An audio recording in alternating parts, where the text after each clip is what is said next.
இன்றைக்கு தருமபுரி பேருந்து நிலையம் இன்றைக்கு துவக்க விழா, அதை நான் பார்க்க வந்திருக்கிறேன். தருமபுரி நகரிலிருந்து ஒரு சுமார் 3 கிலோமீட்டர் 4 கிலோமீட்டர் நகர எல்லையிலேயே அமைந்திருக்கிறது.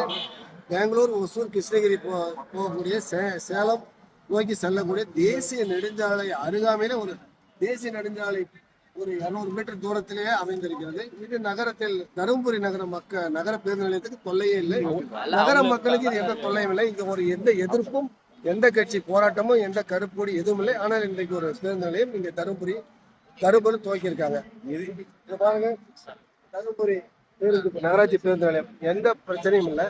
அங்க நகர பேருந்துகளை நிறுத்தி கூட போர்டு வச்சிருக்காங்க.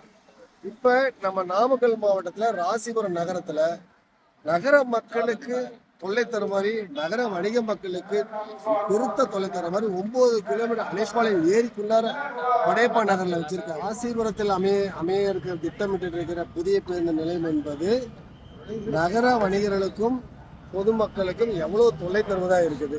ஆனா தருமபுரியில் அமையக்கூடிய இந்த பேருந்து நிலையம் யாருக்கா தொல்லை இருக்கா? நகர பேருந்து நிலையம் அப்படியே இயங்கி கொண்டிருக்கிறது, எப்பொழுதும் போலும் இயங்கி கொண்டிருக்கிறது. புதிய பேருந்து நிலையத்துக்கு வரக்கூடிய பேருந்து வந்து கொண்டுதான் இருக்கிறது. தேசிய நெடுஞ்சாலை ஒட்டி அமைந்திருக்கிறது.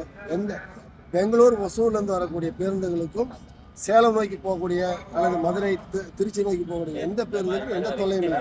நகர மக்களுக்கு அந்த பேருந்து நிலையத்தால் இங்க எந்த பிரச்சனையும் இல்லை.